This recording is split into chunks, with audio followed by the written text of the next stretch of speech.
Қыздар, барлықтарыңызға сәлем. Бүгін осындай жыртылмайтын, өте дәмді әрі өте тез дайындалатын блинчиктар дайындайтын боламыз. Осы рецепттен кейін сіздерде блинчик шықпай қалды деген проблема болмайды, қыздар. Сондықтан да істеп көріңіздер, ал кеттік. Ең алдымен блинчиктің тестасын дайындаймыз. Теста үшін бөлме температурасындағы ингредиенттер болу қажет. Ол үшін жұмыртқаға тұз, қант, үшеуін салып, венчиктің көмегімен араластырып аламыз. Одан кейін сүттің жартысын ғана қосып, біркелкі болғанша араластырамыз. Енді қыздар, келесі менің жасағандарымды қайталап жазсаңыздар, сіздің блинчиктарыңыз өте тамаша болып шығады. Оның 1/3 бөлігін ғана салып, осындай бір түйіршіктер қалмас үшін жақсылап тұрып араластырамыз.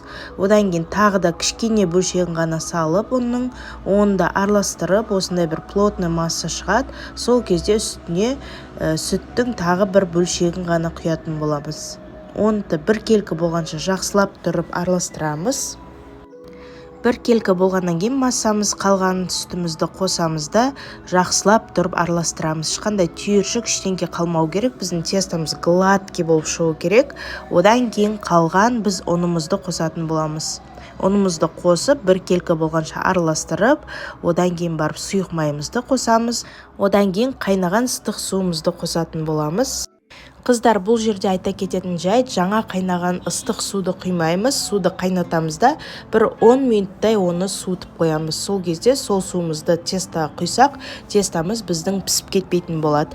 Осындай сұйық теста шығу керек, қыздар. Сковородкамызды қатты қыздырып аламыз да, қыздар, өстіп кішкене ғана біріншісінде ғана майлаймыз. Қалған кездерінде майлаудың қажеті жоқ.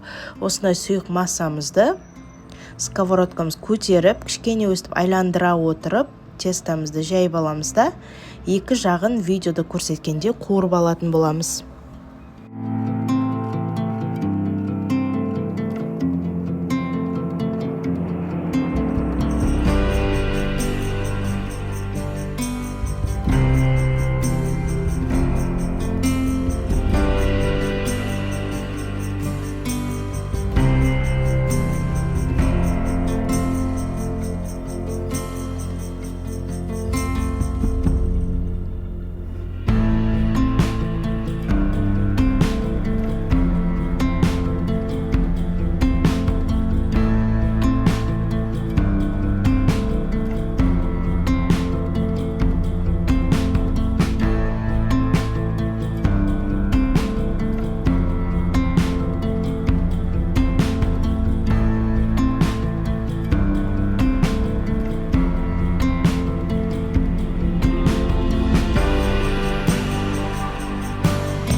Біздің блинчиктарымыз дайын болды. Өте тез жасалатын әрі өте дәмді болып шығатын блинчиктар, содасыз жасалатын блинчиктар.